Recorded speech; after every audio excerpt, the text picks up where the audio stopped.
welcome back to my channel. So today I'm going to be reacting to I Wish I Never Opened My Friend's Basement Door.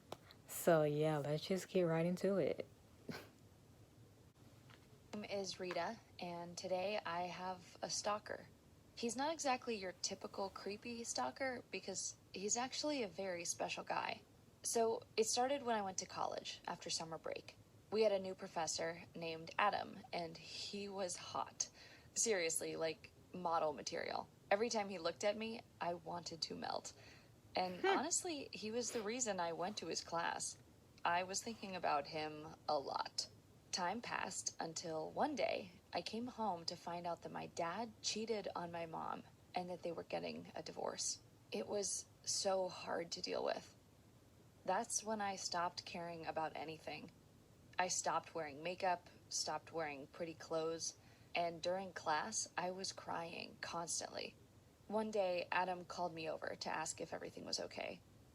When I told him what was up, he said that I was the most amazing student he'd ever met, and a person like me shouldn't feel upset. Then he gave me a little note that said, "Be strong, you are special," with a heart. I wished that I could hug him, but it was not appropriate. So I said thank you and left. But then Robbie saw me. Robbie was my bully back in school, and you could say my biggest enemy. He was standing in the hallway and he started going after me. Oh gosh. He pulled my hair and snatched the note from my hand. He started teasing me about it. I jumped on him trying to grab it, but then he grabbed my butt.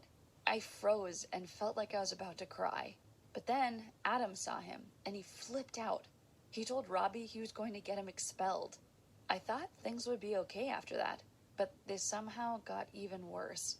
Robbie would just stand in the hallway staring at me. Whenever I drove home, I would notice his car following me. I tried to calm myself down, and that's when the text started. "I'm watching you. I see your mom just turned the hall light off. It would be a shame if you woke up to someone in your room, wouldn't it?" I seriously couldn't Calm believe down, someone was Robbie. texting me that crazy stuff. When I texted and said, "Robbie, leave me alone," he went off. "Your family's a nightmare. Don't you want to go away with me? I'll come in and take care of your family." When Adam saw me so emotional one day, he asked me to stay after class. I told him what was going on, and he told me he had to do something. Robbie had stopped showing up to college, so he couldn't suspend him. Instead, he told me he would drive me home after college. He said he normally wouldn't do it, but since I was in such a scary position, we could keep it a secret and it would be okay. Those drives home with him were the only time I felt safe. He let me tell him everything about my parents, about how lonely I felt. I started seeing my stalker stand outside my window at night. He would just stand on the street, staring at me with a weapon in his hand, and he wore a mask. When I drew the blinds, he'd text me to open them or he'd come up and make me. I left the blinds open. His threat made my blood run cold. I realized I had to call the cops. I couldn't Exactly. live like this anymore. But when they showed up, he was already gone, and they wouldn't listen to my story. He texted me telling me I had made a huge mistake. The next night, I heard my back door open. I could hardly believe Why is it not I locked? didn't know what to do, so I tried texting my parents, but my phone wasn't going through. Did he have a cell phone signal jammer or something? I knew I was in trouble. I hid in my closet, shaking. His footsteps were downstairs, but then they came closer and closer to my door. He knew exactly where I was. Slowly, he opened the door. I couldn't see his face, only the bright blue mask he wore. I could see my life flash before my eyes. What was he going to do to me? To my surprise, he just walked away, like nothing happened. I hardly slept that night. When I got up the next morning, Okay, I where's awoke to the screaming. basement My parents yelled at me door to get secret? downstairs. The entire kitchen was destroyed. Alcohol bottles were all over the place. Lipstick smeared on the wall read, "I hate this family." I was horrified. I Like, was you don't even even more know them like horrified when I that. What do you realized mean you my hate them? family thought I did it. I tried to explain the truth, but they threw my clothes at me, and they smelled like alcohol. They thought I had partied and destroyed my house. I tried to explain that Robbie did it. My parents told me they couldn't handle my lies anymore. I had to leave. I rushed to school with tears in my eyes and ran directly into Adam's arms. He took me out to his car and got me to calm down. When I told him what was happening, he told me he would help take care of me.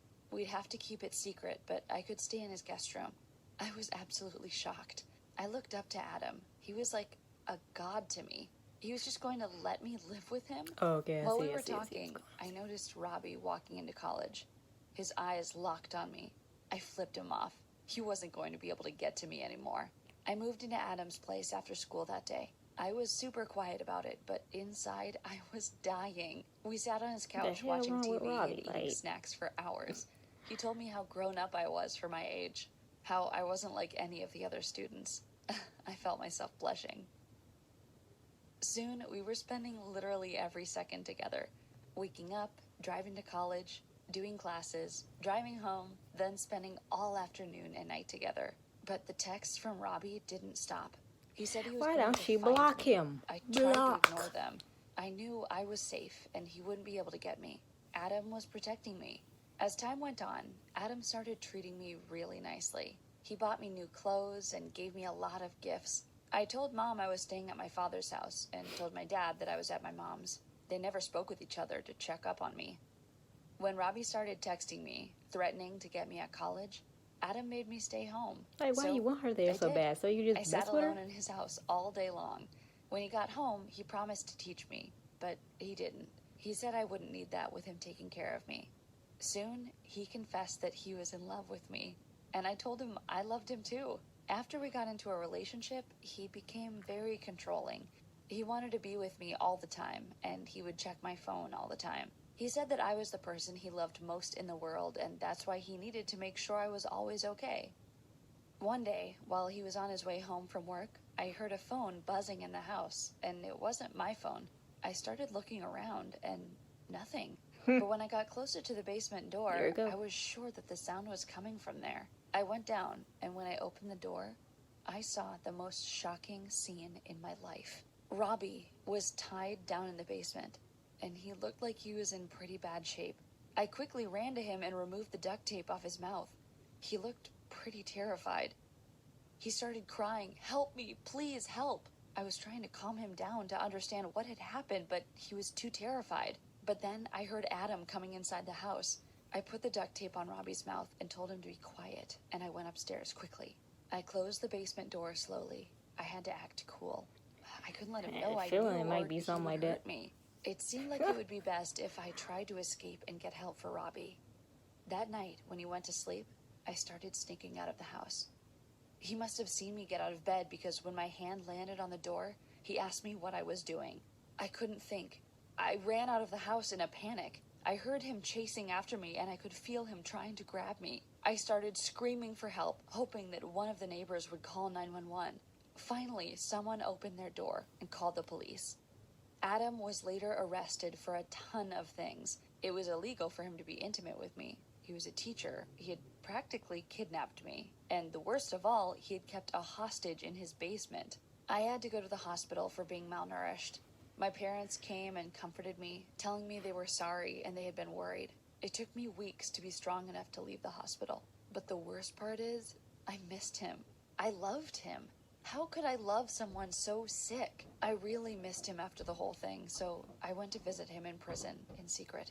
He told me that he really loved me and that I was the only girl who made him feel like that in his life. He then started to tell me all kinds of information about me, things no one knew. He was beyond obsessed with me, and for a moment, I wished I could forget everything and escape with him. But then he told me he was getting ready to kill my parents at some point because they were making my life hell. I was shocked. Did he actually mean that? Yeah, I he grabbed mean my it. stuff and got out of there quickly. After this, I started going to therapy. My psychiatrist explained what was going on. Apparently, I had been groomed by Adam. He went out of his way to find a vulnerable person, me, younger than him, going through trouble at home, and he made me feel like I needed to be protected. So he sent me messages pretending to be Robbie to keep me scared, and then he prisoned Robbie in the basement to punish him for looking at me. He had trashed my house, made me scared of a stalker, and simultaneously given me love and affection, all so he could manipulate me into being his pawn. Now, I'm doing a lot better. My parents have figured out their stuff, and I'm living with them until I graduate. Being groomed was scary, and I didn't realize it was happening. I'm so grateful to have my sanity and my confidence back. What did you think of my story? Please share your thoughts in the comments below. Yeah, and that's the end of that. So, yep. Like, she said she still love him. Like, the love will be gone after that. It'll be so gone. Because I was like, I mean, you cute, but we can't do this. We can't. Then my parents don't believe me that this guy did it. Like, come on now. I am your daughter. Why you not believing me? I ain't stupid. What? Come on. But anyways, yeah. Thanks for watching. Comment down below what other stuff I should react to. Like, comment, subscribe for more. Click the bell for notifications so you do not miss out on me. You do not want to do that. No, you do not. Join me. Join the channel. Yeah. So, let's get to 200 subscribers. That would be so great. Like, share this video. Share all my videos. That would be great, yeah. But, yeah. Thanks for watching. Peace out.